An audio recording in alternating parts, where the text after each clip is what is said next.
सोमवारी मी एक पत्रकार परिषद घेतली होती, ज्यामध्ये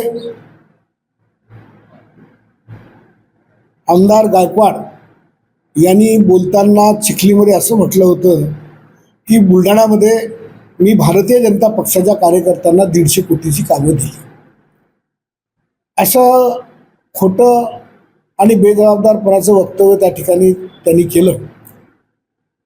म्हणून त्यावर मी भारतीय जनता पक्षाचा जिल्हाध्यक्ष नात्याने पत्रकार परिषद घेऊन त्याला जाहीर आव्हान दिलं होतं की बुलढाण्यामध्ये कोणत्या भारतीय जनता पक्षाच्या कार्यकर्त्याला कोणत्या गावामध्ये कोणत्या कामावर किती निधी दिला याची यादी जाहीर करावी. यावर पत्रकारांनी मला विचारलं होतं की एकनाथ शिंदेंना 17 कॉल्स आले, त्यांची चौकशी होईल का वगैरे, हा काही विषय असे विचारले. मी सांगितलं होतं की SITला ज्याची ज्याची चौकशी करावी वाटत असेल SIT त्या प्रत्येकाची चौकशी करेल. आणि माननीय मुख्यमंत्री महोदयांनी स्पष्टपणे विधानसभेत सांगितलं होतं की या प्रकरणामध्ये दुरान्वयही कोणाचा संबंध जर दूरपर्यंत दिसला तरी त्याला या प्रकरणात सोडलं जाणार नाही. आणि त्या निमित्ताने मग अनेक प्रश्न उपप्रश्न जे झाले त्याला मी उत्तरं दिली होती. त्यावरती गायकवाड यांनी पत्रकार परिषद घेऊन माझ्यावर आणि माझ्या आश्रमशाळेतील आदिवासी विद्यार्थिनींच्या बाबतीमध्ये अतिशय बेताल बेजबाबदारपणाचे आणि लांछनास्पद असे आरोप त्यांनी केले, ज्यामध्ये माझ्यावर आरोप करत असताना माझ्या आश्रमशाळेतील आदिवासी विद्यार्थिनी, आदिवासी महिला कर्मचारी, मागासवर्गीय महिला कर्मचारी, जवळपास 300 विद्यार्थिनी आणि 30 ते 35 महिला कर्मचारी यांचं चारित्र्य हनन होईल. त्यांच्याकडे समाज हा संशयाच्या दृष्टीने पाहिल. ज्यांना समाजामध्ये फिरताना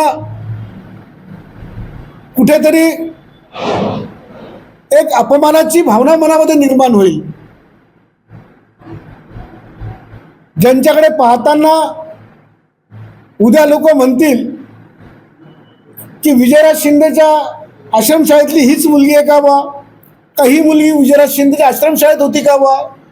उद्या त्या मुलींचं जे कौटुंबिक भविष्य आणि आयुष्य आहे त्यामध्ये सुद्धा संशयाचा डाग लागू शकतो, कुठेतरी त्यांच्या जीवनाला कलंक लागू शकतो. अशा प्रकारचं जे लांछनास्पद वक्तव्य आमदार गायकवाड यांनी जे केलं त्याबद्दल त्याच्यावरती कारवाई झाली पाहिजे. आदिवासी मुलींचं चारित्र्य हनन करणारं वक्तव्य त्यांनी जे केलं त्याबद्दल अॅट्रॉसिटी खऱ्या अर्थानं त्यांच्यावर दाखल झाली पाहिजे. महिला कर्मचाऱ्यांमध्येही महिला कर्मचारी आणि मागासवर्गीय कर्मचारी आणि आदिवासी कर्मचारी आहेत, त्यांचाही अपमान या निमित्ताने जो केला गेला, त्यांच्याही चारित्र्यावर, त्यांच्या कर्तृत्वावर, कार्यावर जो डाग लावला गेला त्याबद्दलही त्याच्यावर अॅट्रॉसिटी दाखल झाली पाहिजे.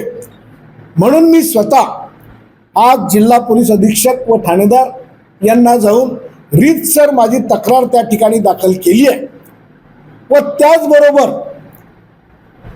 त्यांनी येत्या 15 दिवसामध्ये खऱ्या अर्थानं या बेताल बेजबाबदार आणि लांछनास्पद वक्तव्याची माफी मागितली पाहिजे.